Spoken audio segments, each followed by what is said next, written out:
أعوذ بالله من الشيطان الرجيم بسم الله الرحمن الرحيم الحمد لله رب العالمين وصلى الله على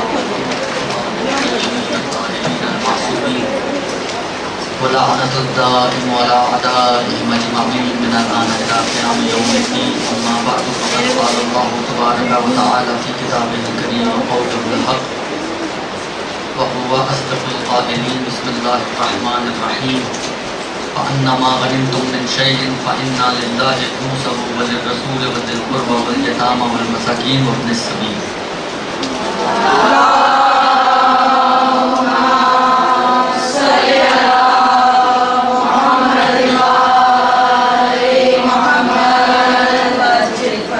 پچھلی مرتبہ نماز میں پیش آنے والی غلطیوں کے حوالے سے گفتگو تھی اور وہ تقریباً جو عرض کیا تھا آپ کی خدمت میں پچھلی مرتبہ جو اہم چیزیں میرے ذہن میں تھیں وہ آپ کی خدمت میں نے عرض کر دی. پچھلی مرتبہ کافی کہا گیا تھا اس بات کا کہ جی خمس کا ٹاپک پڑھایا جائے، کافی لوگوں نے خمس نہیں پڑھا، تو اس دفعہ سے خمس کے ٹاپک کو شروع کیا جا رہا ہے. یہ آیہ مبارکہ ممکن ہے شاید آپ میں سے بعض نے پڑھا بھی ہو، لیکن امیر المومنین علی بن ابی طالب علیہ السلام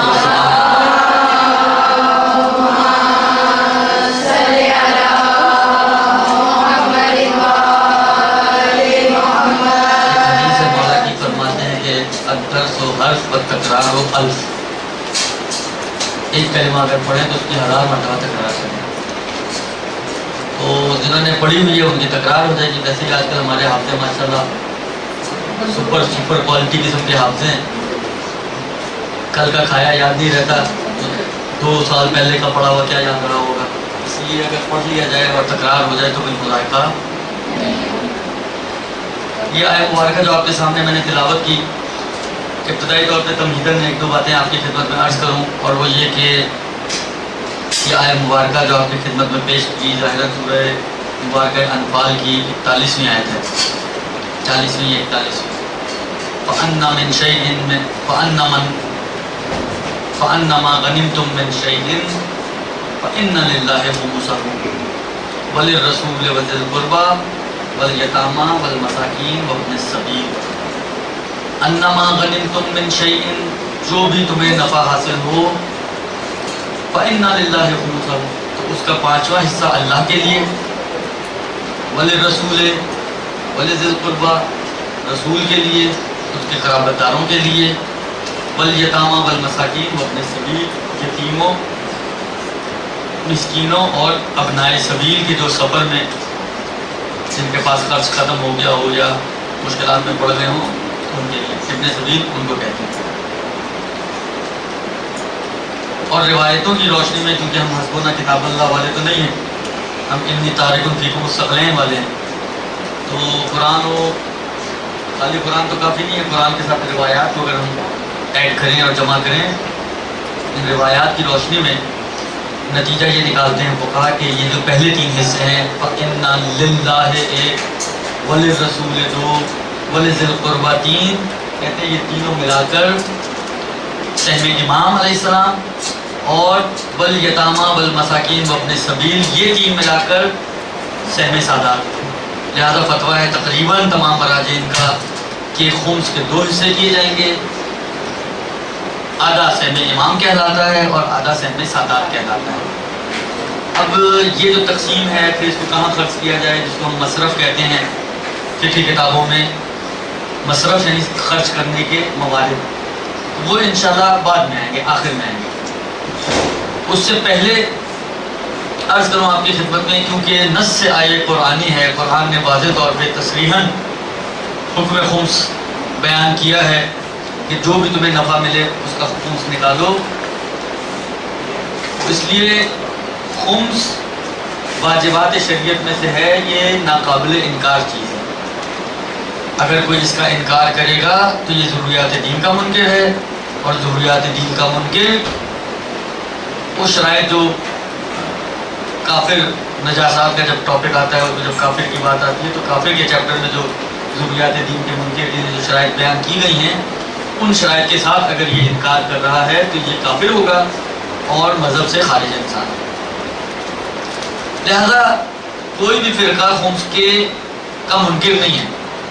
ہاں جس طرح مثلا نماز کو سب مانتے ہیں، لیکن ماننے کے باوجود اختلاف ہے کہ 10 منٹ پہلے پڑھنی ہے یا 10 منٹ بعد پڑھنی ہے، ہاتھ کھول کے پڑھنی ہے یا ہاتھ باندھ کے پڑھنی ہے، مہر پہ سجدہ کرنا ہے یا مثلا کارپٹ پہ سجدہ کرنا ہے، چہرہ گھمانا ہے یا نہیں گھمانا ہے. یہ نماز کو سب مانتے ہیں، تو ماننے کے بعد یہ اختلافات ہیں. ایسا نہیں ہے کہ ان اختلافات کا نتیجہ یہ ہو جائے کہ وہ کوئی ہم کہیں گے جی نماز ہی کو نہیں مانتے. نہیں، نماز کو سب مانتے ہیں. یہاں پہ بھی اصل خمس کو سب مانتے ہیں. جزیات میں فرق ہے، کتنی چیزوں پہ واجب ہے، کیا خصوصیات ہیں، شرائط کیا ہے، کس کو دینا چاہیے، کس کی اجازت سے دینا چاہیے، ان میں اختلافات موجود ہیں فقہاء کے درمیان اور شیعہ اور سنیوں کے درمیان. لہذا اصل وجوب خمس مسلم ضروریات دین میں سے ہے، اس کا انکار موجب کفر ہے، لیکن جزیات میں اختلاف ہے. خمس ویسے اگر آپ دیکھیں توضیح المسائل اگر کسی کے پاس موجود ہو تو 7 چیزوں پہ واجب ہے، لیکن ہماری گفتگو میں یہ ساتوں کی ساتوں چیزیں نہیں آئیں گی. یہ ساتوں کی ساتوں چیزیں ہماری مورد بحث میں شامل نہیں ہیں. اس کی وجہ یہ ہے کہ ان میں سے بہت ساری چیزیں ایسی ہیں کہ جو کیا کہتے ہیں ضرورت ہی نہیں پڑتی ان کی. مثال کے طور پہ جو 7 چیزیں جن پہ خمس واجب ہے، مثلا ایک تو کاروبار سے حاصل ہونے والا نفع، کاروبار سے حاصل ہونے والا نفع اس پہ خمس واجب ہے. یہ تو ایک چیز ہوگی. اس کے علاوہ دوسری چیز معدنی کانیں، کہ کسی کے پاس جو ہے کوئلے کی کان ہے، کسی کے پاس مطلب فرض کرے کسی اور چیز کی کان ہے، تو یہ جو کانیں ہوتی ہیں ان کے اوپر بھی خمس واجب ہے. تیسری چیز کسی کو دبایا خزانہ اگر کہیں سے مل جائے تو اس خزانے کے اوپر بھی خمس واجب ہے. چوتھی چیز مال غنیمت، جو جنگ کی صورت میں کافروں کا مال مسلمانوں کے ہاتھ آیا کرتا تھا، اس کو ہم مال غنیمت کہتے ہیں، جو جنگ کے نتیجے میں انسان کو ملے، اس مال غنیمت کے اوپر بھی خمس واجب ہے. پانچویں چیز جس پہ خمس واجب ہے وہ ہے کافر ذمی اگر کسی مسلمان سے کوئی زمین خریدے تو اس پر بھی خمس واجب ہے، یعنی اس کافر پہ خمس واجب ہے.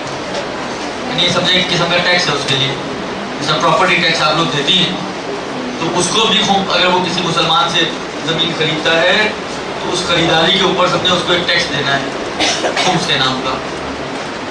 چھٹی چیز اگر کسی کا حلال و حرام مکس ہو جائے اور اس کو جدا کرنا ممکن نہ ہو، پتہ نہ ہو کتنا حلال کتنا حرام، اس کی جزیات اس کی خصوصیات ثابت نہ ہو، طے شدہ نہ ہو، تو ایسی صورت میں اس کا بھی خمس نکالا جائے گا.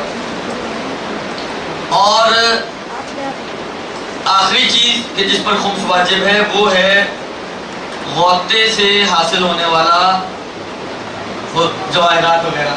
انسان نے جو غوطہ خوری کرتے ہیں، کسی نے غوطہ خوری کی، اندر گیا پانی میں، تو پانی سے اس کو مطلب فرض کرے کوئی جواہرات، کوئی موتی وغیرہ ٹائپ کی چیزیں مل گئی، تو اس کا بھی اس کو خمس واجب ہے. ان سب کی اپنی شرائط ہیں، بعض کا نصاب ہے، بعض کی خصوصیات ہیں، کہیں پر آپ کو 1 سال کی گنجائش ہے، کہیں پہ 1 سال کی گنجائش نہیں، یہ سب اپنی اپنی شرائط کے حساب سے. لیکن پہلی چیز کو اگر چھوڑ دیں تو باقی جو چیزیں ہیں ان میں سے کتنی ہمیں اس کی ضرورت پڑتی ہے. نہ ہم میں سے کوئی غوطہ خوری کرتا ہے، نہ ہم میں سے کسی کے پاس کانے ہیں، نہ ہم میں سے کسی کے پاس مال غنیمت ہے. ہاں البتہ مال غنیمت ہمارے پاس شوہروں کا لٹا ہوا ہوتا ہے، اس کے اوپر دوسرے طریقے سے خمس ہوگی. اور نہ خزانے ہمارے بھی آج تک نکلے، پرائز بانڈ تو ایک نکلا نہیں، تو خزانے کیا نکلیں گے. سوری میں انشاءاللہ بعد میں بتاؤں گا، آپ بعد میں پوچھیے گا مجھ سے. کافر اگر زمین خرید رہے ہو ویسے ہی کافر کا مسئلہ ہے. تھوڑا سا یہ ساری چیزیں ایسی ہیں. ایک اور چیز ہے جو پیش آ سکتی ہے خاص طور پہ ہمارے آج کے معاشرے میں، وہ یہ ہے کہ حلال و حرام اگر مکس اپ ہو جائے.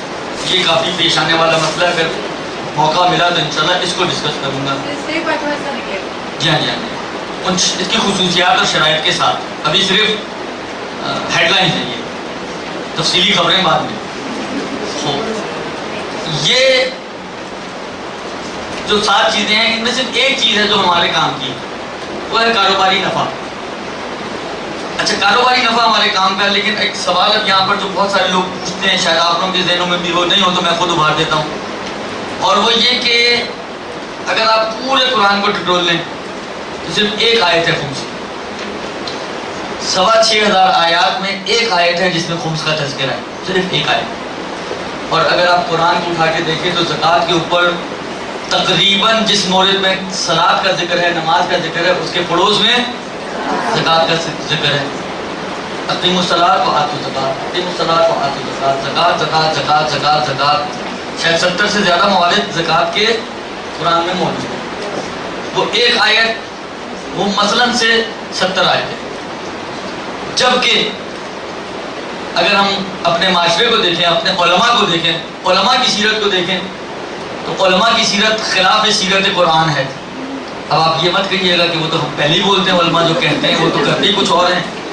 یہ وہ والی خلاف سیرت نہیں ہے. یہ کچھ ابھی پوری بات سننے میں پہلے پھر فیصلہ کیجیے گا میں کیا کہہ رہا ہوں. علماء کی جو سیرت ہے وہ خلاف ہے اس اعتبار سے کہ قرآن زکوٰۃ پہ زیادہ تاکید کر رہا ہے اور خمس پہ ایک آیت میں اس نے حکم بیان کیا ہے. جبکہ علماء کو اگر آپ پوچھیں تو ہر ممبر سے خمس خمس خمس خمس خمس زکوٰۃ کا نام ہی کوئی نہیں.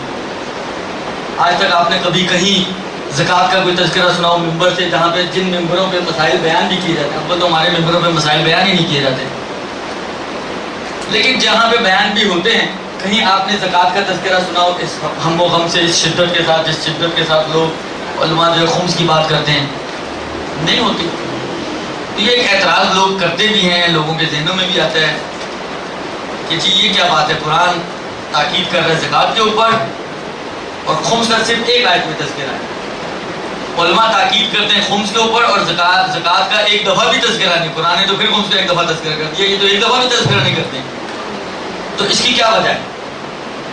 اب پھر یہاں پر وہ کچھ اگر اور نمک مرچ مسالے آپ ڈالنے چاہیں تو اپنی مرضی سے ڈال سکتی ہیں آپ کہ جناب وہ جو دوسری باتیں جو گھومتی پھرتی ہیں یہ اپنے دکانیں چمکانے کے لیے، اور وہ کہا کہ یہ کہانیاں ہیں ادھر ادھر کی ساری سب ایڈ کر لی یہاں پر، تو وہ تھوڑی سی تعریف بھی لگتی ہے کہ یار واقعی قرآن تو کچھ کہہ رہے ہیں، یہ کچھ کر رہے ہیں، تو یقیناً ان کے اپنے بینیفٹس ہوں گے. ایسی کوئی بات نہیں، یہ صرف اور صرف غلط فہمیاں ہیں. ایسی کوئی بات نہیں ہے. نہ زکوٰۃ میں انفقا کا کوئی فائدہ ہے اور نہ ہی خمس میں انفقا کا کوئی فائدہ ہے. خمس جتنی بھی کلیکٹ ہوتی ہے فقہ اپنے گھروں پر نہیں استعمال کرتے. آپ جا کے ان کی زندگیاں دیکھیں تو آپ کو اندازہ ہو جائے گا، خود ہی اندازہ ہو جائے گا. وہ دین کے اوپر خرچ کرتے ہیں، حوضہ چلتا ہے اور دوسرے موارد جو خمس کے مصارف ہیں ان کے اوپر خرچ کیا جاتا ہے. پاکستان میں اتنے مدارس ہیں، آپ کا کیا خیال ہے کس چیز پہ چل رہے ہیں؟ ہم میں سے آپ اتنی ساری خواتین یہاں بیٹھی ہوئی ہیں، اپنے شوہروں کو بھی جانتی ہیں.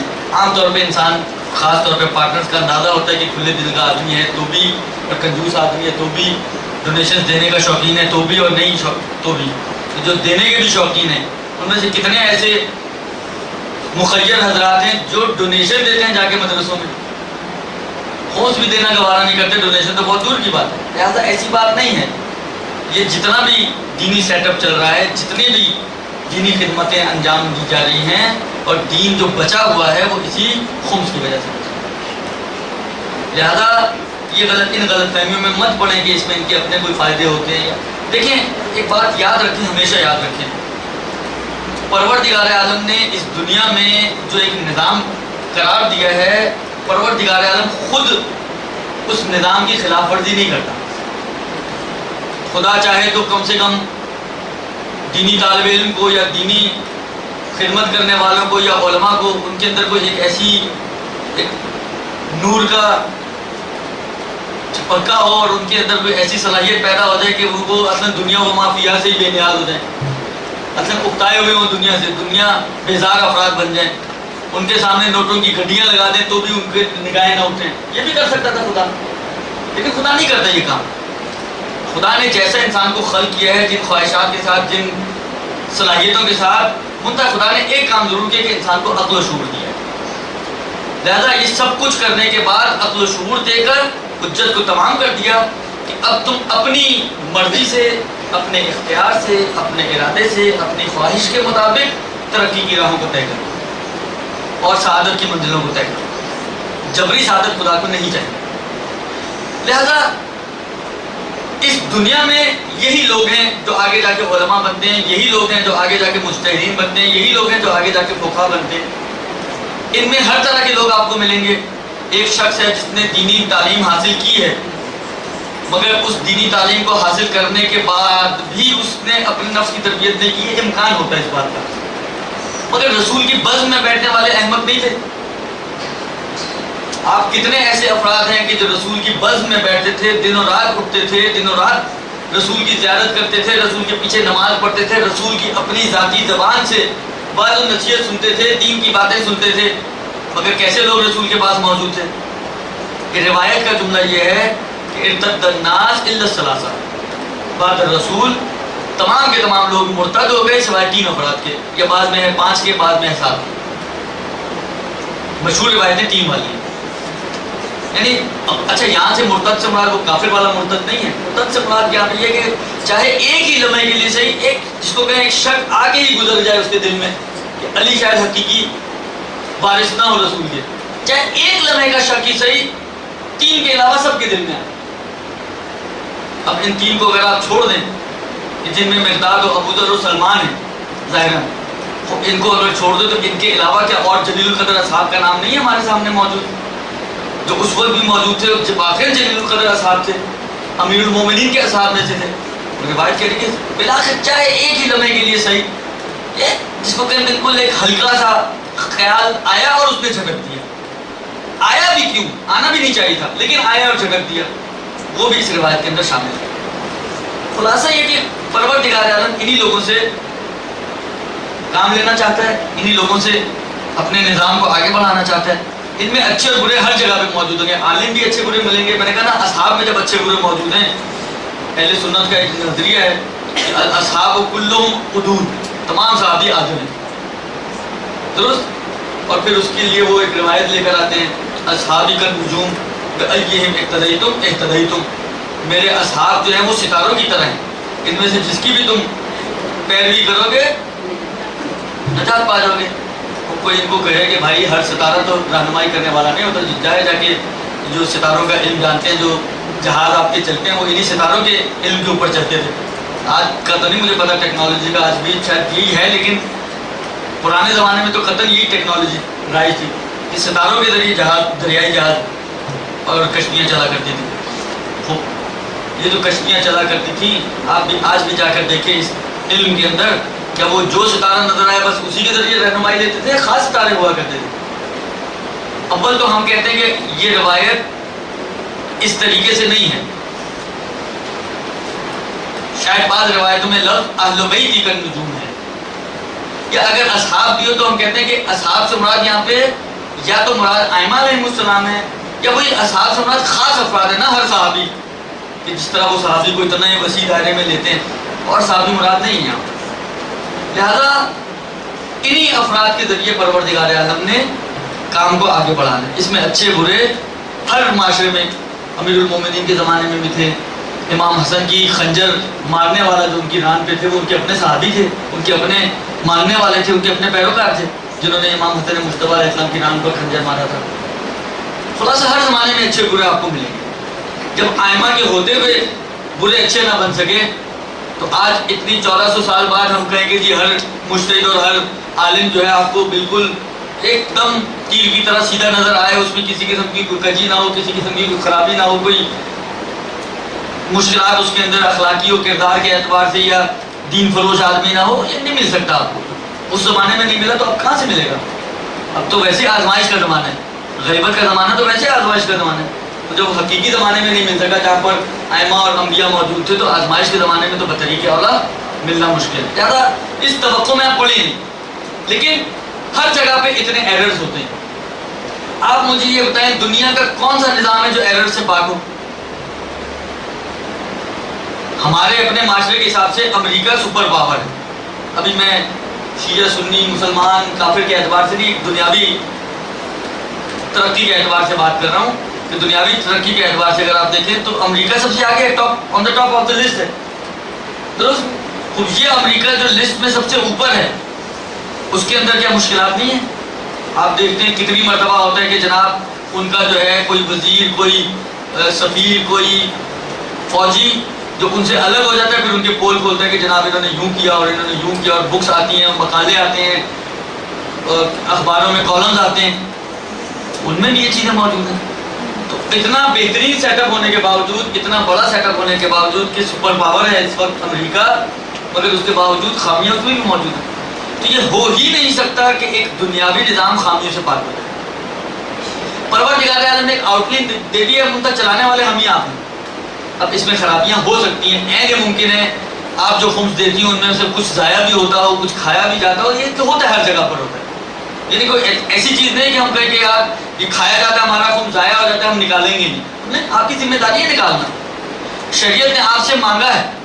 مجھے یہ بتائیں، ہم میں سے ہر ایک ایسا ہے کہ جو نماز پڑھتا ہے کوئی ہمیں جو نماز نہ پڑھتا؟ کوئی نہیں سکتا۔ مسلمان کا عنوان ہے مسلمان، بے عنوان مومن، علی کا ماننے والا، علی کا شیعہ، اور نماز نہ پڑھے، یہ ہو ہی نہیں سکتا۔ اب آپ نماز پڑھتی ہیں، آیا آپ قسم کھا کے کہہ سکتے ہیں کہ آپ کی نماز خدا کی بارگاہ میں مقبول ہے؟ فقہی اعتبار سے صحیح ہونا اور چیزیں، خدا کی بارگاہ میں قبول ہے یہ نماز، آپ قسم اٹھا سکتی ہیں؟ کوئی بھی نہیں اٹھا سکتا۔ تو جب قسم نہیں اٹھا سکتے، ہم کو پتہ نہیں کہ نماز نے قبول ہونا ہے یا نہیں، تو چھوڑ دیں ہم نماز۔ وہ وظیفہ ہے آپ کا، وہ آپ کو پڑھنی ہے۔ قبول ہونا نہ ہونا وہ آپ کی ٹھیکیداری نہیں ہے، وہ آپ کی ذمہ داری نہیں ہے، اس کو آپ نے سوچنا ہی نہیں ہے۔ آپ کو جو کرنا ہے وہ یہ کرنا ہے کہ آپ نے نماز انجام دینی، وہ خدا کا کام ہے قبول کرے یا نہ کرے۔ اور پھر یہی صورتحال خمس میں بھی ہے۔ خمس آپ کا ٹھکانے پر پہنچتا ہے یا نہیں پہنچتا، یہ آپ کو سوچنا نہیں ہے۔ آپ کی جو ذمہ داری لگائی گئی ہے شریعت کی طرف سے وہ آپ کو پوری کرنی ہے۔ آپ کو خمس دینا آپ کی ذمہ داری، وہ آپ کو دینی۔ مشترک کھا گیا، کھا گیا۔ مشترک نے ضائع کر دیے، جلا دیے لگا کے، وہ ٹائر نہیں مل رہے تھے اس کو، اس نے یہی پیسے رکھے اور جلا دیے، خود جلا دیا۔ آپ کا کام نہیں ہے۔ آپ کہیں جی تو میرا وہی والا نوٹ ہے جو میں نے اس کو دیا تھا، دیکھو اس کے پیچھے میرا سائن بھی موجود ہے، اس نے تو جلا دیا میرا نوٹ، وہ جلا دیا۔ آپ کو کل کو قیامت کے دن جب آپ خدا کی بارگاہ میں جائیں گے تو یہ تو نہیں ہوگا کہ خدا کہے گا تم نے حق زہرا کیوں نہیں لیا؟ تم جو حق زہرا کو غصب کرنے والوں میں تو لعنت کرتے تھے اور خود تم نے حق زہرا روک کے رکھا، کم سے کم یہ تو نہیں کہے گا خدا میں۔ ہاں خدا یہ کہے گا کہ ہاں تم نے دیا خمس، اس مشترک کو ضرور پکڑے گا خدا۔ ایسا نہیں کہ آپ کی محنت ضائع چلی جائے گی۔ خدا اس کو پوچھے گا، اے بندہ خدا تجھے اگر ٹائر نہیں ملے تو تجھے نوٹ کیوں جلائے؟ لوگوں کا مال تیرے ہاتھ میں اس لیے تو نہیں دیا گیا تھا کہ تو اس کو اس طرح ضائع کر دے۔ پتہ یہ صرف میں آپ کو سمجھانے کے لیے عرض کر رہا ہوں، وہ اللہ ایسا نہیں ہے۔ ہمارے مجتہدین واقعاً ہم نے دیکھیں یہاں بیٹھ کے کہتے ہیں نا آنکھ اوجل پہاڑ اوجل، کیا ہو رہا ہے کیا نہیں ہو رہا، کسی نے آپ کو کیا بتا دیا، آپ نے وہی اپنا عقیدہ بنا لیا، یہ بہت کچھ ہوتا ہے۔ یعنی ہم تو وہاں رہ کر آئے ہیں، ہم نے وہاں پر دیکھا ہے فقہا کو، ان کے رویے کو دیکھا ہے، یعنی واقعاً جتنی احتیاط وہ کرتے ہیں خمس کے مسئلے میں، آپ کو کسی بھی ملک میں آپ چلے جائیں، لوگوں کے مال کے بارے میں اتنی امانت داری آپ کو کہیں نہیں ملے گی، اتنی امانت داری آپ کو امریکہ میں بھی نہیں ملے گی، جو اگرچہ بعض ظاہری جو حقوق و حق و حقوق کی بات کرنے والے افراد ہیں وہ ان چیزوں کی پابندی کرتے ہیں، مگر نہیں ملے گا آپ کو اسلام جیسا قانون اور اسلام جیسے جو واقعاً صحیح فقہا ہیں، کس طریقے سے امانت داری کرتے ہیں، کس طریقے سے دیانت داری سے کام لیتے ہیں، انسان کو اندازہ نہیں ہو پاتا اس کا۔ اس لیے کہ ہم بہت دور بیٹھے ہوئے ہیں ان سے، نہ ہم نے ان کا عمل دیکھا ہے، نہ ہم نے ان کی سیرت دیکھی ہے، نہ ہم نے ان کا کردار دیکھا ہے، ہم نے صرف سنا ہے اور سن کے کچھ عقیدے بنائے۔ لہٰذا اس بات کو اپنے ذہنوں میں رکھیں، ان کا کوئی فائدہ نہیں۔ تو پھر کیوں وہ اتنی تاکید کرتے ہیں خمس پر اور زکوٰۃ پر نہیں کرتے؟ اس کی ایک بڑی وجہ جو ہے، مختلف وجوہات ہو سکتی ہے لیکن ایک آدھ وجہ میں عرض کروں، اس کی ایک بڑی وجہ یہ ہے کہ آپ مجھے یہ بتائیں کہ خمس کا موضوع کیا ہے؟ خمس کا موضوع ہے ہر نفع، کوئی بھی نفع جو آپ کو حاصل ہو۔ یہ چلا بھی بحث آئے گی، فقہی بحث، انما غنمتم کا ہمارے مفسرین میں سے کافی مفسرین نے مانا جنگی غنیمت نہیں کیا، غنمتم یعنی فائدہ۔ اور روایتوں سے میں پوچھا، امام علیہ السلام سے سوال کیا کہ مولا یہ ما غنمتم سے کیا مراد ہے؟ امام علیہ السلام سے فرمایا کل فائدۃ یفیدھا الانسان، ہر فائدہ کے جسے انسان اٹھا سکتا ہے، کوئی بھی فائدہ، نفع، یہ ما غنمتم۔ اس کا دائرہ کتنا وسیع ہے، یہ کیش کی صورت میں ہو، یہ کیش کے علاوہ کسی فارم میں ہو، ہر چیز کو شامل ہے۔ لیکن زکوٰۃ کی جب بات آتی ہے تو زکوٰۃ کے موضوعات ہیں محدود، 9 چیزیں جن پہ زکوٰۃ واجب ہے، صرف 9 سے کوئی 10ویں چیز ایسی نہیں ہے جن پہ زکوٰۃ واجب ہو۔ 9 چیزیں جن پہ زکوٰۃ واجب ہے، جس کو سب فقہا نے مانا ہے۔ ان میں سے 3 طرح کے حیوانات ہیں، بھیڑ بکری، اونٹ اور گائے وغیرہ، درست؟ یہ 3 حیوانات ہو گئے۔ 4 طرح کے غلے ہیں، گندم، جو، کھجور اور کشمش، 4 غلے ہو گئے، 3 حیوانات ہو گئے، 7 ہو گئے۔ اور 2 طرح کے دھاتے ہیں، سمجھ لیں آپ، ایک سونا اور ایک چاندی۔ البتہ سونا اور چاندی بھی ہر سونا اور چاندی نہیں، وہ سونا اور چاندی جو ایز اے کرنسی یوز ہوتی تھی اس زمانے میں، اشرفیاں، درہم، دینار، وہ جو جس طرح ہمارے روپوں والے سکے ہوتے ہیں نا، ان کے اوپر مہر ہوتی تھی، سکوں پہ مہر ہوتی ہے نا گورنمنٹ کی، ان کے اوپر بھی مہر ہوتی تھی گورنمنٹ کی۔ جیسے آپ نے سنا ہے کہ امام رضا علیہ السلام کے زمانے میں جب سکے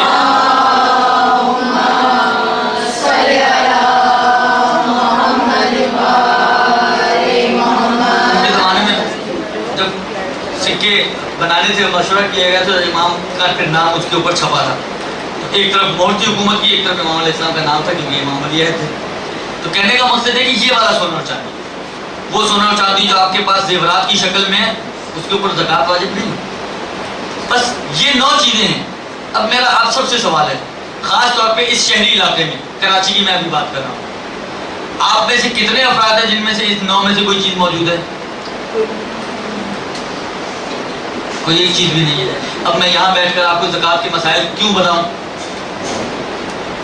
آپ نے کبھی کسی محفل میں سنا ہے، میں نے کہا نا، جن محفلوں میں، جن مجلسوں میں، جن درسوں میں فقہی مسائل بیان ہوتے ہیں، کہیں آپ نے یہ سنا ہے کہ مردوں کے اندر عورتوں کے مسائل بیان کیے گئے ہوں؟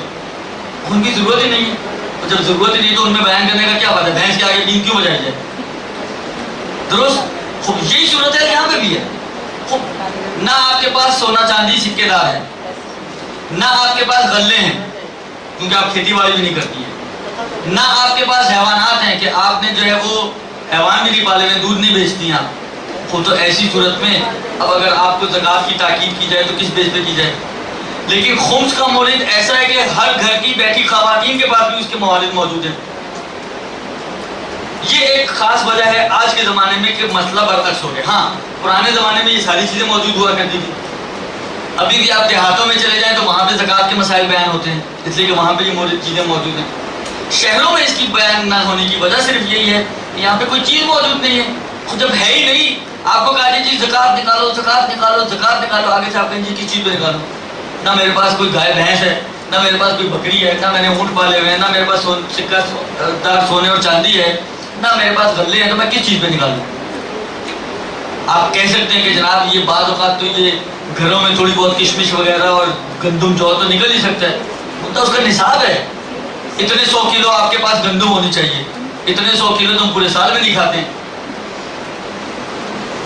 تو زکوٰۃ کا مورد ہی ہمارے پاس موجود نہیں ہے، ایک بڑی وجہ جس کی وجہ سے تاکید جو ہے خمس پہ کی جاتی ہے اور زکوٰۃ پہ نہیں کی جاتی۔ اینٹ ویٹ نہیں، میں نے عرض کیا نا، کرنسی کی صورت میں سکہ رائج الوقت، جس کے اوپر مہر ہوتی تھی گورنمنٹ کی کہ یہ سکہ ہے ہمارا۔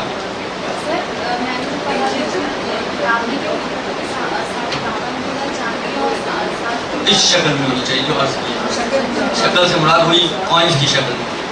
تو یہ ایک بڑی وجہ تھی جو اس کا ایک خاص، میں نے کہا نا لوگوں کے ذہنوں میں مس کانسیپٹ ہوتا ہے، تو میں تمہیداً عرض کیا۔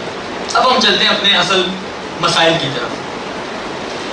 اسی لیے ہم لوگ کہتے ہیں کہ ہمارے دین اور شریعت کے حساب سے کوئی فرق نہیں پڑتا، چاہے حکم 1 آیت میں آئے ہو، چاہے حکم 100 آیتوں میں آئے ہو۔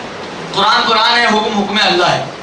1 میں آئے ہو تب بھی خدا کا حکم ہے، 100 میں آئے ہو تب بھی خدا کا حکم ہے، 1 میں آئے ہو تو بھی ماننا ہے، 100 میں آئے ہو تو بھی ماننا ہے۔ لہذا اس اعتبار سے کہ حکم خدا میں 1 آیت میں آئے یا 100 آیتوں میں آئے، کوئی فرق نہیں پڑتا۔ سب سے پہلے جب خمس کی بات آتی ہے،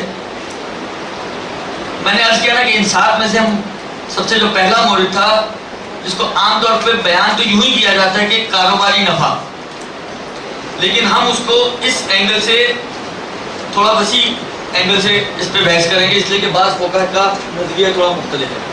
اچھا ایک بات عرض کروں آپ کی خدمت میں، یہ خمس کے مسائل وہ ہیں کہ جس میں ممکن ہے کافی جگہوں پر آگے خامنائی کا مسئلہ بھی آ جائے گا، کیونکہ اس میں میں نے کام کیا ہوا تھوڑا سا اور مل جائے گا، لیکن وہ بھی جہاں تک ملے گا وہ عرض کروں گا۔ سر آواز نہیں جائے گی جی آواز ہے مشکل کام آپ کو بتا دیں، میں مائک کو سنبھال دوں گا یا آئیے نہیں بیٹھا ہے اس کے اوپر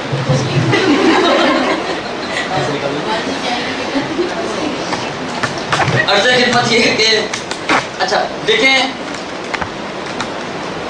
عام طور پر جو ہماری روش چلتی ہے وہ یہی چلتی ہے کہ آغا خوئی، امام خمینی، آغا سیستانی، اور اگر کوئی مسئلہ مل جائے تو آغا خامنائی، یہ چار ہی فقہ کے مسئلے ہوتے ہیں۔ اتفاق ایسا ہے، حسن اتفاق یہاں پر وہ یہ کہ چار فقہ کے درمیان دو نظریے، دو ایک سائڈ پر ہیں، دو ایک سائڈ پر ہیں، لہذا مسئلہ نسبتاً آسان ہے۔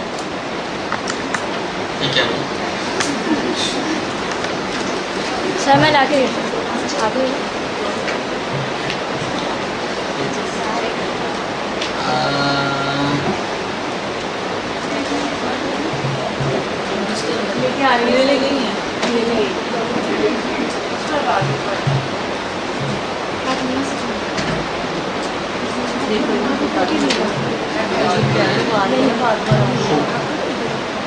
ہر فائدہ اور اچھا خمس اور کاروباری نفع۔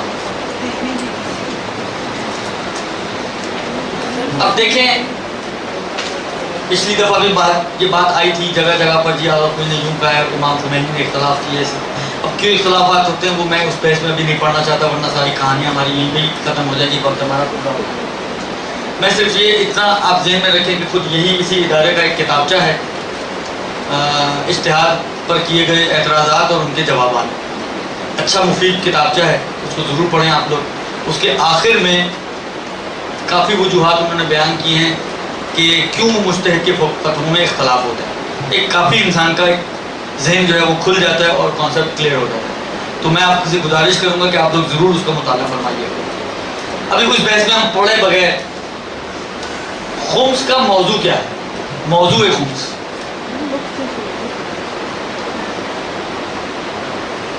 خمس کا موضوع یا تو ہر فائدہ ہے کہ یہ نظریہ آغا خوئی اور آغا سیستانی کا ہے، یا خمس کا موضوع کاروباری نفع ہے کہ یہ نظریہ آغا خمینی اور آغا خامنائی کا ہے۔ درست؟ اتفاق سے ایک موجودہ میں سے اس طرف ہے، ایک موجودہ میں سے اس طرف ہے، ایک قرآنوں میں سے اس طرف ہے اور ایک قرآنوں میں سے اس طرف ہے، یہ بالکل دو دھڑے بن گئے ہیں۔ درست؟ تو موضوع خمس یا تو ہر فائدہ ہے، یعنی جو آغا خوئی اور آغا سیستانی کی تقلید میں ہے، ہر طرح کا فائدہ، یعنی جو بھی چیز کہلائے کہ آپ نے فائدہ نفع کمایا ہے، آپ کو فائدہ ہوا ہے، آپ کا پرائز بانڈ نکل آیا، لوگ کہتے ہیں تمہارا تو بڑا فائدہ ہو گیا، بیٹھے بیٹھے فائدہ ہو گیا۔ آپ کی کوئی لاٹری نکل آئی تب بھی یہ لوگ کہتے ہیں، آپ کو کسی نے کوئی بخشش دے دی تب بھی لوگ یہ کہتے ہیں۔ مطلب اگر یہ جو دو تین مثالیں دی ہیں، بخشش ہو، لاٹری ہو، کوئی انعام ہو، کوئی پرائز بانڈ ہو، کوئی بونس مل گیا آپ کو جاب میں، فائدہ تو کہلاتے ہیں یہ، لیکن آیا ان کو کمائی کہا جاتا ہے؟ کمائی نہیں کہا جاتا اس کو۔ یعنی فرض کریں آپ کا پرائز بانڈ نکل جائے، کوئی آپ کو نہیں کہے گا آپ نے اچھا کما لیا، یہ ضرور کہے گا کہ تمہارا تو لاٹری نکل آئی، تمہارے کو فائدہ ہو گیا، لیکن کمانا اس کو نہیں کہا جاتا۔ تو ان کا جو موضوع ہے وہ صرف کمائی، یعنی ہر وہ مال کہ جو آپ نے کما کر حاصل کیا ہو، وہ خمس کا موضوع ہے، یعنی خمس اس پر آتی ہے۔ اس نظریے کا نتیجہ کیا نکلتا ہے؟ اس نظریے کا نتیجہ یہ نکلتا ہے کہ اگر کمائے بغیر کوئی مال ملے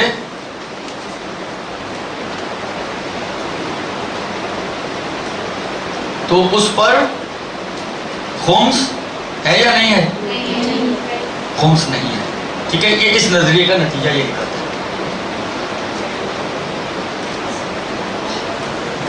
یہ کہتے ہیں کہ جی ہر فائدے پہ خمس ہے۔ اب کما کے بھی انسان فائدہ حاصل کرتا ہے، آپ نے وہاں سے فرض کریں 10 روپے کا شیئر لیا تھا، 1000 روپے میں بیچا، نہیں کہیں گے کہ آپ نے بڑا فائدہ کیا ہے، مطلب یہ کما کے فائدہ حاصل کیا. اور باقی جو مثالیں دی تھی، تحفہ ہے، کسی نے بخشش دے دی، کوئی انعام نکل آیا. خوب حتیٰ اگر اس کے آپ عنوان کو دیکھیں تو اس میں بعض اور چیزیں بھی شامل ہیں. مثلا کیا، مطلب فرض کریں جہیز، یہ بھی ایک عورت کو فائدہ ہوا ہے. جب تک اپنے باپ کے گھر میں بیٹھی ہوئی تھی تو کنگلی تھی، جیسے ہی باپ کے گھر سے گئی تو باپ نے اتنا کچھ دے کے رخصت کیا کہ مالدار ہو گئی، خدیجہ بن گئی مثلا. درست. اسی طریقے سے مثلا فرض کریں کہ میراث، باپ کا انتقال ہو گیا، اولاد کو مال مل گیا، یہ بھی فائدہ ہے. بیوی کو بیٹھے بٹھائے مہر مل گیا. ایسے ہی ہمارے یہاں تو سوچے سمجھے بغیر سارے کام ہوتے ہیں. اچھا یہ بھی نہیں ہمیں پتا ہوتا کہ کرنا کس کو ہے. اصل شریعت کے قانون کے مطابق مہر طے کرنا کہ یہ لڑکی کو کیا مہر ملے گا، یہ کس کی ذمہ داری ہے؟ کون طے کرے گا؟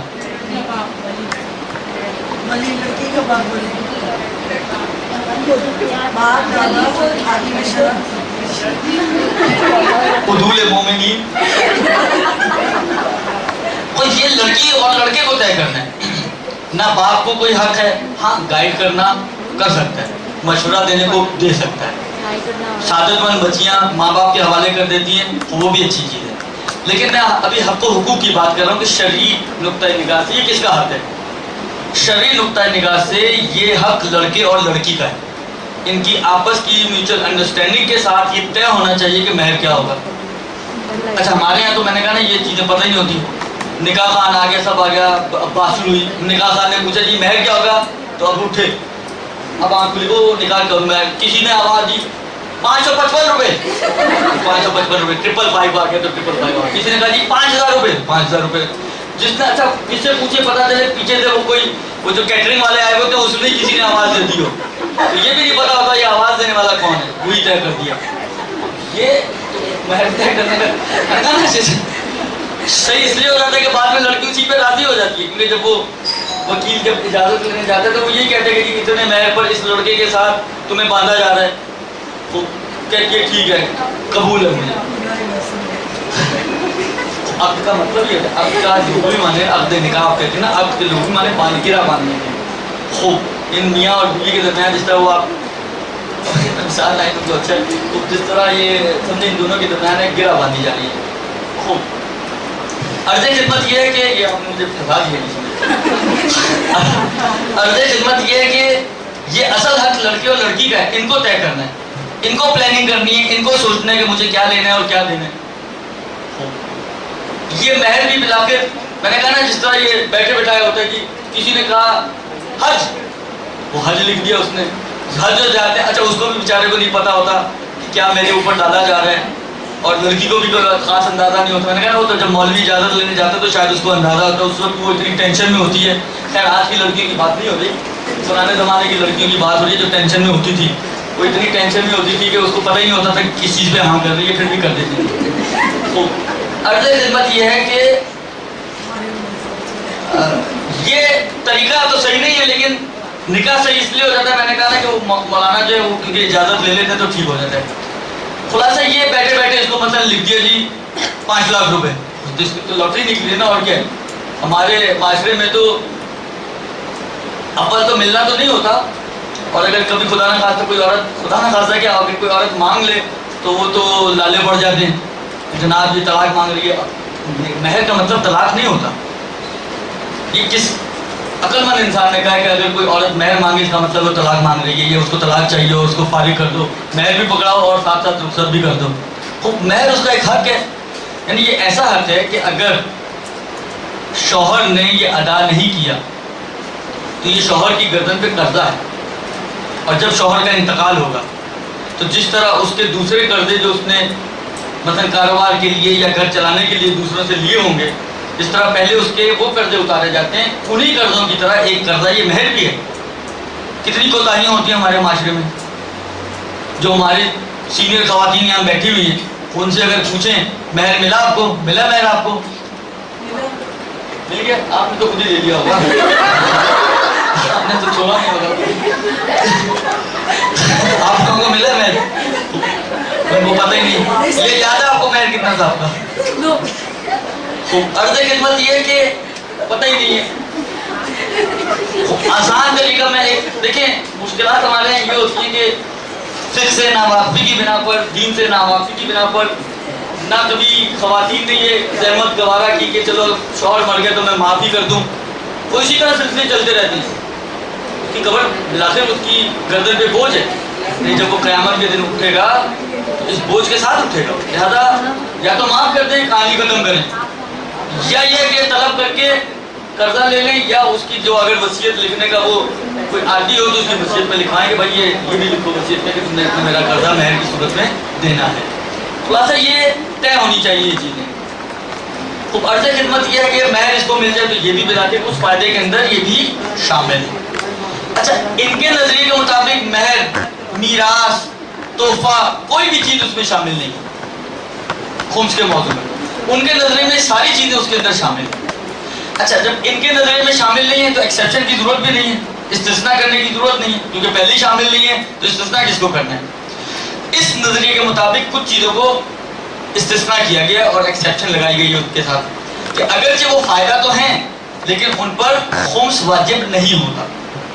اچھا، اگرچہ اس نظریے کے مطابق ضرورت تو نہیں ہے ایکسیپشنز کو بیان کرنے کی، لیکن اگر آپ توضیح المسائل اٹھائیں گے امام خمینی کی تو اس میں یہ مسئلہ آپ کو ملے گا کہ وہ بتائیں گے کہ جی تحفے پہ خمس نہیں ہے، مہر پہ خمس نہیں ہے، میراث پہ خمس نہیں ہے، وغیرہ وغیرہ وغیرہ. وہ کیوں پھر بتا رہے ہیں کہ ضرورت ہی نہیں ہے؟ وہ بتا اس لیے نہیں کہ جو توضیح المسائل کی ایک روش چل رہی ہوتی ہے وہ اسی کو فالو کر رہے ہوتے ہیں. تو کیونکہ اسی کو فالو کر رہے ہوتے ہیں اس میں یہ مسئلہ کیونکہ موجود تھا پرانی توضیح میں تو انہوں نے اپنا بھی جو نتیجہ تو وہی نکلتا ہے تو اس کو مسئلے کی شکل میں بھی بیان کیا ہے. اب یہاں سے ہم چلتے ہیں ایکسیپشنز کی طرف. ہم نے جو کہا کہ ہر فائدے کے اوپر خمس ہے ان دو بزرگوں کے نظریے کے مطابق، تو اس موضوع سے کچھ چیزوں کو نکال دیا گیا.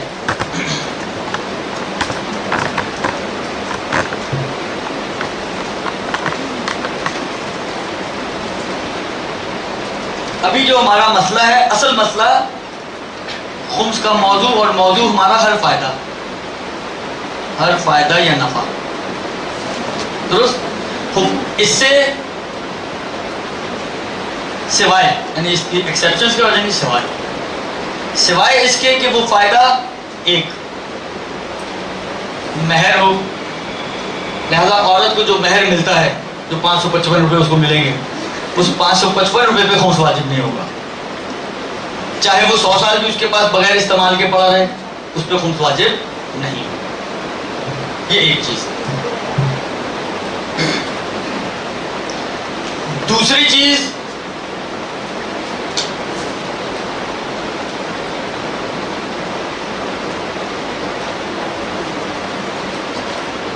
اس کو بھی میں تھوڑا سا آپ کی خدمت میں کروں کیونکہ تھوڑا سا اس میں بھی مشکلات ہیں.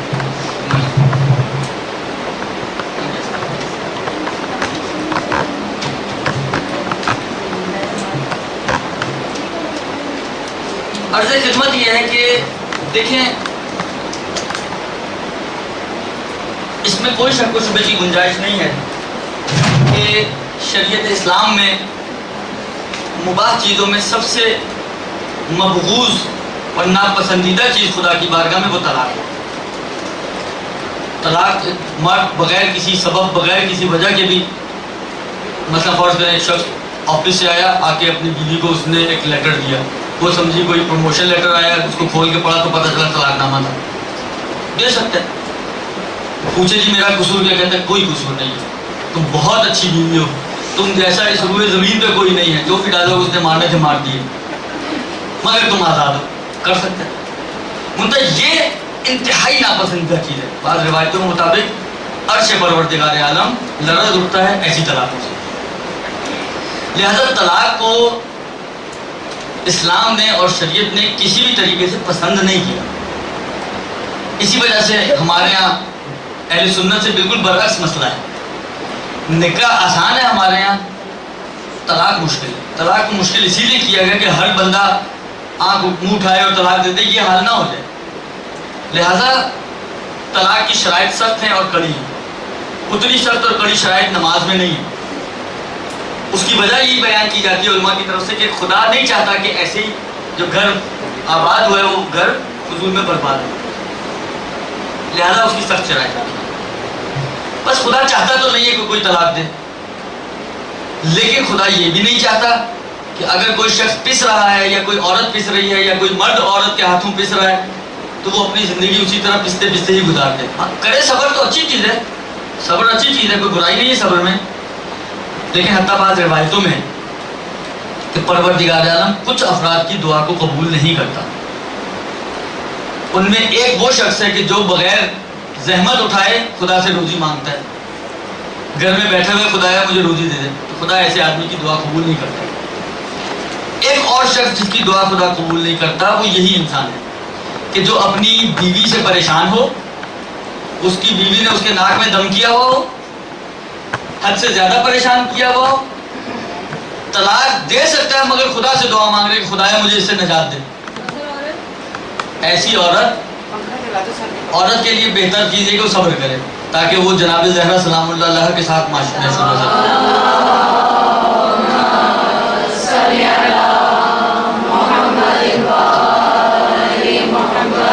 یہ چاہتے ہیں نچوڑ جائیں پھر کھلے گا.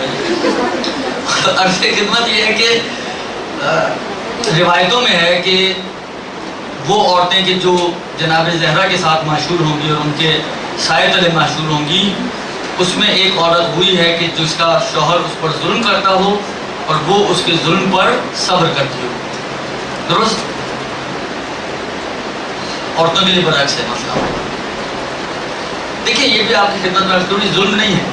یاد رکھیے پروردگار عالم نے مرد کو بھی خلق کیا ہے اور پروردگار عالم نے عورت کو بھی خلق کیا ہے. یہ دونوں خدا کی پروڈکٹس ہیں نا.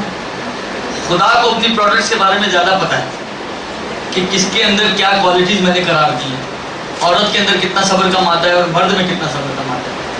عورت کو تو خدا نے اختیار نہیں دیا طلاق دینے کا، ہاں مطالبے کا حق ہے، بعض صورتوں میں بھی آئے گا، لیکن اختیار تو طلاق کا مرد ہی کے ہاتھ میں. تو عورت کے پاس اب دو ہی آپشن ہے، یا شور شرابہ کرے یا صبر کرے. صبر کرنا بہتر ہے اس کو. لیکن مرد کے پاس تو اختیار ہے نا، عورت تنگ کر رہی ہے، اذیت دے رہی ہے، پریشان کر رہی ہے، اس کو فارغ کر دے. اچھا یہ اب اس روایت کو اگر آپ غور کریں کہ خدا کہتے ہیں کہ میں ایسے بندے کی دعا قبول نہیں کرتا جو مجھ سے مانگے کہ اس سے چھٹکارا دے، جبکہ چھٹکارا اس کے اپنے اختیار میں. اس کا مطلب یہ کہ ظاہر ایسا لگتا ہے اس روایت سے کہ خدا ان موارد میں کہ جو اس قسم کے موارد ہیں خدا نہیں پسند کر رہا کہ یہ لوگ ساتھ رہیں. اچھا اس کی وجوہات بھی ہیں، اب اس کو فعلاً چھوڑ دیں کیونکہ پھر میں کسی اور طرف نکل جاؤں گا، وقت بھی نہیں ہے اتنا. خلاصہ یہ کہ بعض ایسے موارد ہیں کہ جہاں پر مرد کے لیے ظاہر روایات یہ ہے کہ اچھا نہیں ہے کہ وہ اس زندگی کو آگے بڑھائے، فارغ کر دے، ختم کر دے. اچھا بعض ایسی کنڈیشنز عورت کے لیے بھی ہیں. صبر کرے تو بہت اچھی چیز ہے، لیکن وہی والی بات ہے کب تک کہہ سکتی ہے عورت، کب تک. تو بعض کنڈیشنز میں عورت کو شریعت نے یہ حق تو ضرور دیا ہے کہ وہ طلاق کا مطالبہ کر سکتی ہے. دے گا تو مرد ہی ہر صورت میں، کوئی بھی قسم کی طلاق ہو، طلاق رجعی ہو، طلاق بائن ہو، طلاق خل ہو، طلاق مبارات ہو، درست کسی بھی قسم کی طلاق ہو، ہر حالت میں طلاق کا اختیار مرد کے ہاتھ میں. صیغہ مرد نے ہی جاری کرنا ہے. ہاں عورت کو مطالبے کا حق ہے. اچھا یہ جو میں نے آپ کی خدمت میں عرض کی، ایک ہوتی ہے جو نارمل طلاق ہوتی ہے ہمارے یہاں جس کو طلاق رجعی کہا جاتا ہے. اس میں ہوتا یہ ہے کہ مطلب فرض کریں مرد عورت کا جھگڑا ہو گیا، مرد عورت کو طلاق دے دی، طلاق دے گا مرد، 3 توہر اس کا عدہ ہے، عدہ پورا کرے گی یہ عورت مرد جدا ہو جائے گی. لیکن عدے کے دوران جب تک یہ طلاق رجعی اپنی شرائط کے ساتھ، مرد کو یہ حق ہوتا ہے کہ وہ اگر پشیمان ہو جائے اپنے کیے پر تو وہ رجوع کرنا چاہے تو کر سکتا ہے. اس کو طلاق رجعی کہتے ہیں. اس کے مقابل میں ہوتی ہے طلاق بائن. طلاق بائن میں یہ ہوتا ہے کہ رجوع کا حق نہیں ہوتا. اسی طلاق بائن کی اقسام میں سے 2 طلاقیں ہیں، ایک طلاق خل اور ایک طلاق مبارات. اچھا ہمارے ہاں جو معاشرہ، میں تقریباً 5 سال سے اس معاشرے میں رہ رہا ہوں، جتنا میں نے اندازہ لگایا، اندازے کی بات بتا رہا ہوں اپنے، جو میں نے گیس کیا اس معاشرے کی مینٹیلٹی سے، وہ یہ ہے کہ ہمارے یہاں طلاق خل لے لو، طلاق خل کا بہت زیادہ رواج ہے، خلا جس کو ہم بولتے ہیں اپنی زبان میں، اردو زبان میں جو طلاق خلا ہے، عربی زبان میں اس کو طلاق خل کہتے ہیں، عربی یا فارسی، یعنی صحیح تلفظ اس کا طلاق خل ہے، جس کو ہم خلا بولتے ہیں۔ یہ جو طلاق خل یا خلا ہے ہمارے یہاں اس کا زیادہ رواج ہے۔ ہر دوسرا کیس میں آتا ہے کہ جی ان کی طلاق خلا ہو گئی ہے، یا ان کے درمیان خلا ہو گئی ہے، یا خلا کا کیس چل رہا ہے، یا مثلا فرض کریں خلا کا مطالبہ کیا اس نے، یا اگر میاں بیوی لڑکے آتے بھی ہیں کسی مولوی کے پاس تو مرد کہے گا میں طلاق خلا دوں گا، بھائی دوسری طلاق دے تو نہیں، میں خلا ہی دوں گا۔ پتہ نہیں خلا کے اندر کون سے لڈو ملنے ہوتے ہیں۔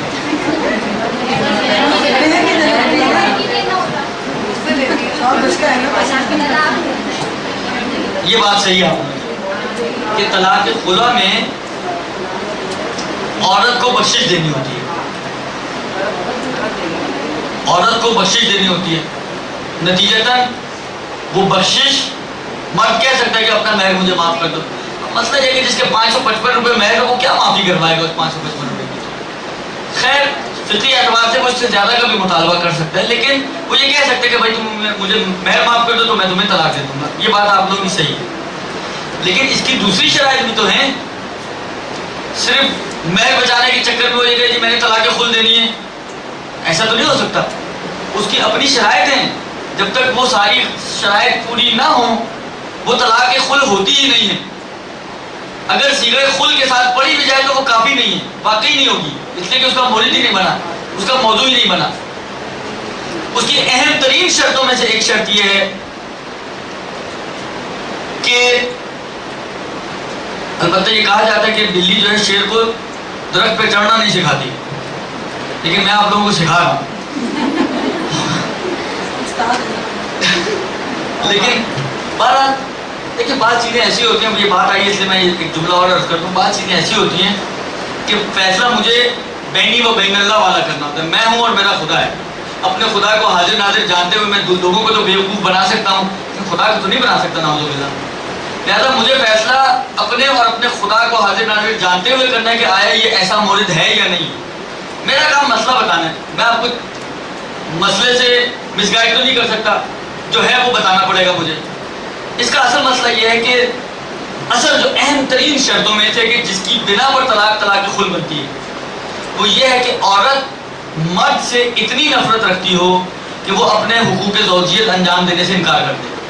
عورت مرد اس کو بلائے کہ میں نہیں آؤں گی تمہارے پاس، حرام ہے نا اس کے لیے منع کرنا، واجب ہے اس کو کہ جس وقت مرد مطالبہ کرے وہ مرد کو کے سامنے اپنے آپ کو پیش کرے، یہ واجبات میں سے۔ یہ جب کہتی ہے میں نہیں آؤں گی تو اس کا مطلب ہے کہ اپنے واجب کام کو چھوڑ رہی ہے، واجب کام کو چھوڑنا حرام ہے، نتیجتاً یہ حرام کی حد تک پہنچ رہی ہے۔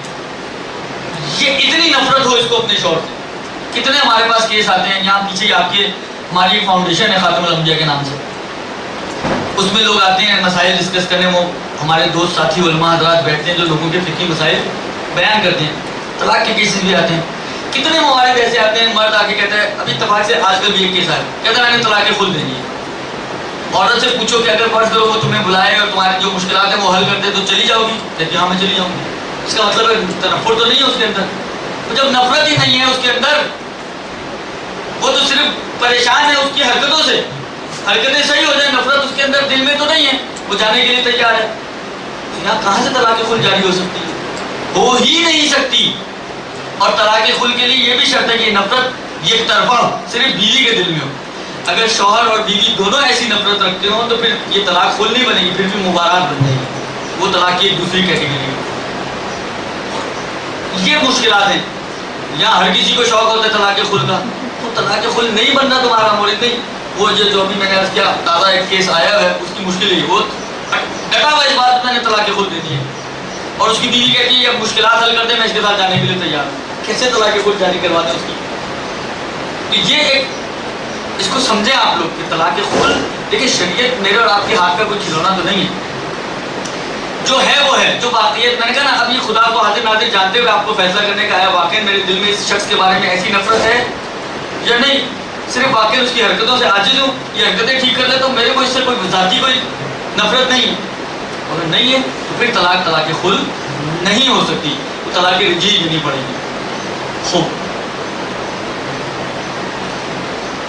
عرض کیا نا کہ اس طلاق خلا میں عام طور پر کیا ہوتا ہے کہ عورت مرد کو آفر کرتی ہے کہ مثلا میرا مہر لے لو، یا مثلا میں تمہیں اتنے پیسے دوں گی تو مجھے آزاد کر دو۔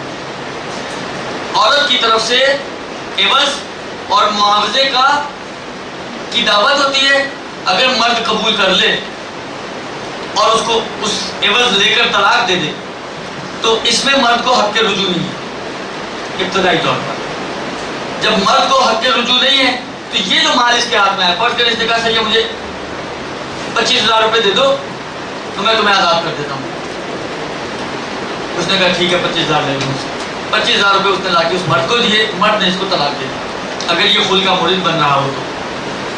یہ جو 25,000 اس مرد کے ہاتھ میں آئے ہیں، یہ 25,000 اگر 25 سال بھی پڑے رہے بغیر استعمال کے تو اس پر خمس واجب نہیں ہے، یہ ایگزمپٹڈ ہے، استثناء ہے اور خمس کے موضوع سے خارج کیا گیا اس کو۔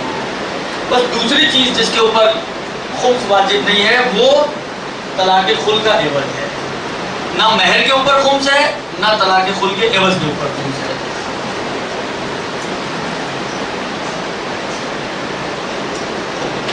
اس کے بعد جو مسئلہ ہے وہ یہ کہ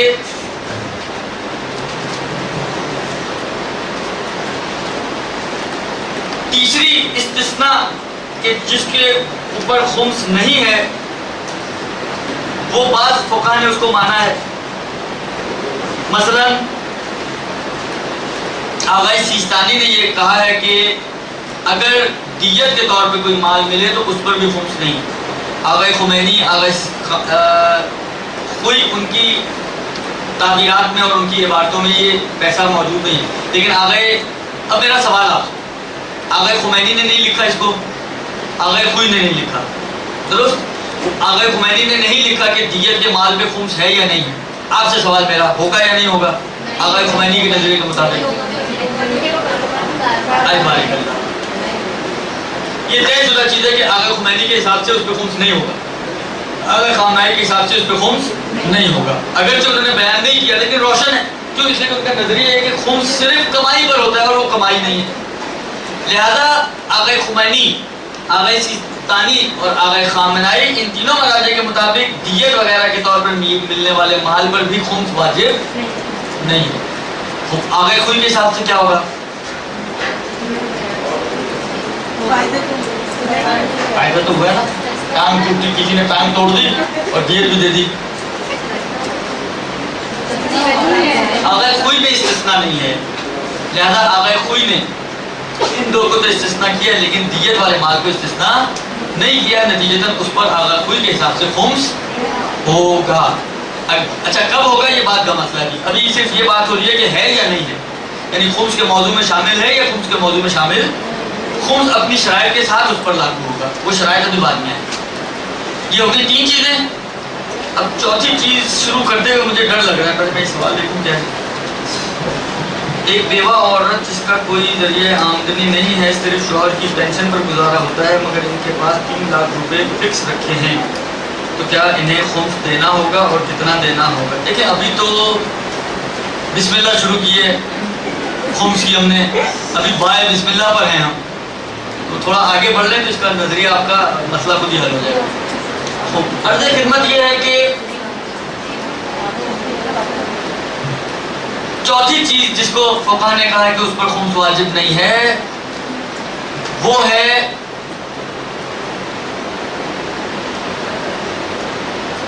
متوقع میراث۔ اچھا متوقع میراث کا مطلب یہ ہوا کہ ایک اس کے مقابل میں کوئی غیر متوقع میراث بھی ہے، درست؟ غیر متوقع میراث ہے، مطلب فرض کریں کہ بعض ایسے افراد، دیکھیں انسان کے رشتہ دار، بعض ایسے رشتہ دار ہوتے ہیں کہ جن سے انسان کو توقع ہوتی ہے کہ یہ مرے گا تو اس کا مال مجھے ملنا ہے، درست؟ مثلا باپ ہے، مثلا ماں ہے، تو ان میں عام طور پہ توقع یہی ہوتی ہے، یا مثلا اگر فرض کریں اولاد مر جائے تو ماں باپ کو ان کو جو میراث ملتی ہے یہ عام طور پہ متوقع میراث ہوتی ہے، درست؟ ایک ہوتی ہے غیر متوقع میراث۔ اچھا میراث کا قانون یہ ہے، یہ ساتھ ضمنی مسئلے بھی آ رہے ہیں لیکن کیا کروں، مسئلہ سمجھانے کے لیے ضروری ہے۔ میراث کا قانون یہ ہے کہ میراث کے شریعت نے 3 گروہ بنائے ہیں، میراث کے 3 گروہ ہیں۔ پہلے گروہ میں مرنے والے کے ماں باپ اور اس کی اولادیں شامل ہیں. دوسرے گروہ میں مرنے والے کے دادی دادا نانی نانا اور اس کے بہن بھائی اور ان کی اولادیں شامل ہیں. تیسرے گروہ میں مرنے والے کے ماموں خالہ چچا تایا اور پھوپھی اور ان کی اولادیں شامل ہیں. یہ 3 گروپ سے میراث ہے. پہلے میں ماں باپ اور اولادیں، دوسرے میں دادی دادا نانی نانا اور بہن بھائی اور ان کی اولادیں، اور تیسرے میں چچا تایا پھوپھی ماموں خالہ اور ان کی اولادیں. جب تک پچھلے گروہ کا ایک فرد بھی باقی ہے دوسرے گروہ کی باری نہیں آتی. فرض کریں مرنے والے کی صرف ایک اولاد ہے، ایک بیٹی ایک بیٹا، سارے کا سارا مال اس کو مل جائے گا. اس کے بہن بھائیوں کو کچھ نہیں ملے گا، چاہے 10 بہن بھائی ہوں. ایک کو سب کچھ مل جائے گا، ان 10 کو ایک پائی بھی نہیں ملے گی. ہاں، نہ ماں باپ ہیں، نہ اولادیں ہیں، نہ اولادوں کی اولادیں ہیں. تو اولادیں نہیں تو ان کی اولادیں کہاں سے آئیں گی؟ درست. خوب. ایسی صورت میں پھر باری آئے گی دوسرے گروپ کی. دوسرے گروپ میں فرض کریں دادی دادا نانی نانا، یہ تو سب پورے نکال دیا ہم نے ان کو. باقی بچ گئے بہن بھائی. مثلا فرض کریں صرف ایک بہن ہے، سارا مال اس ایک بہن کو مل جائے گا. تیسرے گروپ میں چاہے اس کے جتنے بھی چچا تایا پھوپھی ماموں ہوں، ان تک کچھ نہیں ملے گا، ان تک کچھ نہیں پہنچے گا. ہاں، جب اس گروپ میں بھی کوئی نہ ہو تو پھر باری آتی ہے تیسرے گروپ کی. اب فرض کریں کہ تیسرے گروپ میں بھی پھر اچھا، یہ جو میں نے کہا کہ مثلا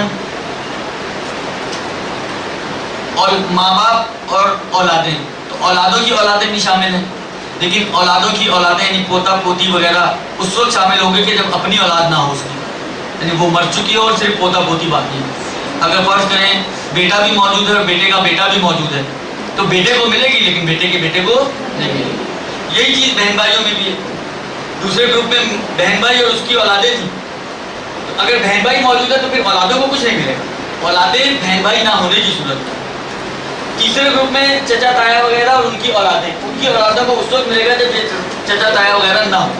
اگر چچا تایا پھوپھی ماموں خالہ ان میں سے کوئی ایک بھی ہے تو پھر ان کی اولادوں کو ملے گا. جی،